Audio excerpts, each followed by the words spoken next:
So, anong gagawin natin? Defend with Botox ate lang. Mamaya na. Ibang with Botox. Yan. Okay. Pulot na, no? So, Yes. putulan din natin to. Opo.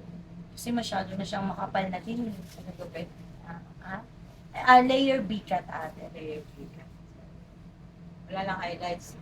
Wala na po. For ilang years na, lagi nag-highlights. Oo nga eh. Tagal na eh. Parang kung lagi akong pag nagpapagawa sa'yo, lagi may highlights ako. Pero ngayon hindi.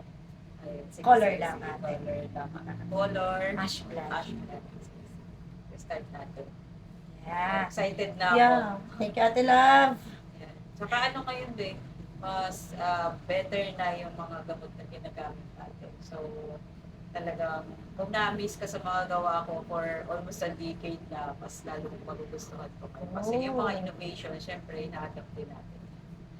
Organic yun ate. Yes, Oo. organic. Tapos, Ganda. walang kahit anong hapdi sa mata na mararamdaman. Talaga? Oo. Kasi yung mga dati din, di ba masyado Medyo matatapang may din yung matapang. gamot. Kaya ngayon wala Pero na. ngayon, ay, Organic. I like it. Better ang results. Pwede sa sensitive hair, damage hair. Yung sa'yo wala yung mag-damage.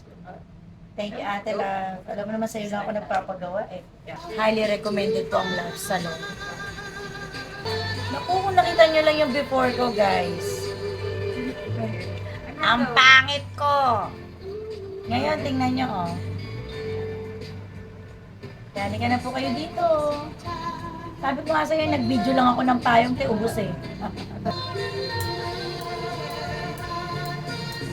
So, ilang years na tayo nagagawa mo? 10 years?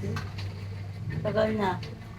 Kahit saan ka pumaroon, kahit saan ang bahay mo, di ba sumusunod ako? Wala! Ba't yung buhok mo mas makintab sa buhok ko? Dibonded din naman ako. Parang pareho na kayo ng kulay. Kami?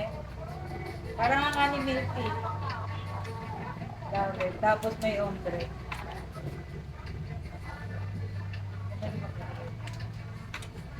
Ganun talagang gusto ko.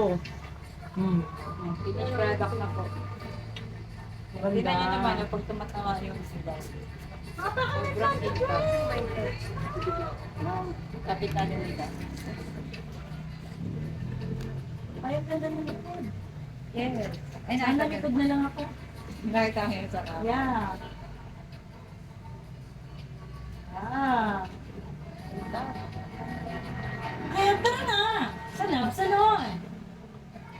Punta na po kayo dito!